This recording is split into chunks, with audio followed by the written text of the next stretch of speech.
இந்த இடம் திருவிக நகரில் இருக்கக்கூடிய கால்பந்து மைதானம். இங்கே சுற்றி வருவதற்கு பாதையும் இருக்கிறது.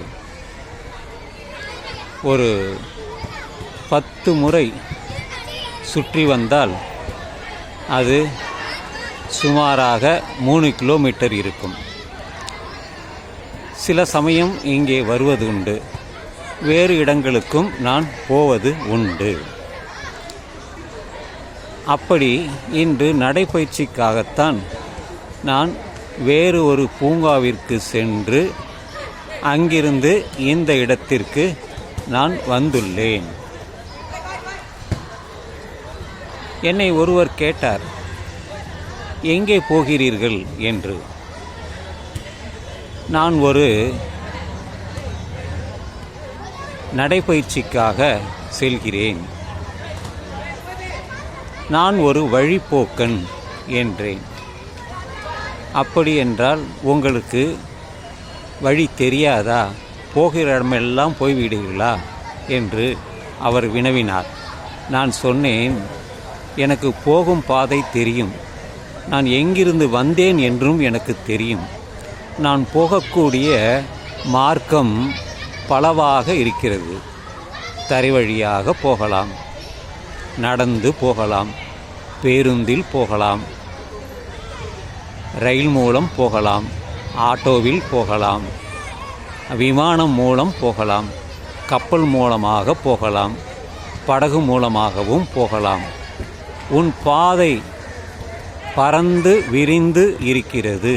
யாதும் ஊரே யாவரும் கேளீர். அதை தெரிந்து கொண்ட பிறகுத்தான் என்னுடைய பயணம் இப்படி தொடங்கி இருக்கிறது. நான் எங்கு வேண்டுமானாலும் போகலாம்.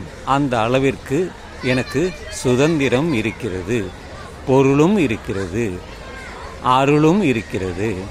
என் தாயும் தந்தையும் கொடுத்த அந்த முன்னோர்களின் ஆசியும் எனக்கு இருக்கிறது. ஆதலினால் நான் இங்கேதான் போக வேண்டும் என்று இல்லை.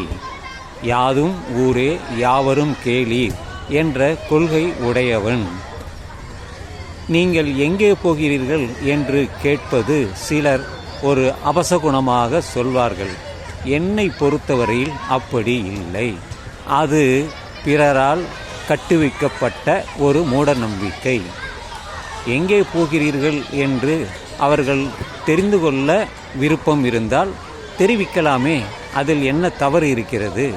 நான் கடைக்கு போகிறேன், இல்லது நான் அமெரிக்காவிற்கு போகிறேன், இல்லை ஆஸ்திரேலியாவுக்கு போகிறேன், அல்லது கோயிலுக்கு போகிறேன், அல்ல பூங்காவிற்கு போகிறேன், அல்லது மருத்துவமனைக்கு போகிறேன். ஏதோ எங்கே உங்களுக்கு போக வேண்டும் என்ற எண்ணம் வருகிறதோ அங்கே செல்வது சரிதானே. அதில் சொல்வது என்ன தவறு இருக்கிறது என்பதுதான். ஆதலினால் நீங்கள் எங்கே போகிறீர்கள் என்று பலர் சொல்வதை அவர்கள் அபசகுணமாக சொல்வார்கள். நான் அப்படி நினைப்பதில்லை. ஏனென்றால் யாதும் ஊரே யாவரும் கேளீர். எல்லோரும் நம் மக்கள், உழைக்கும் மக்கள், எல்லோருமே நாம் சமம்.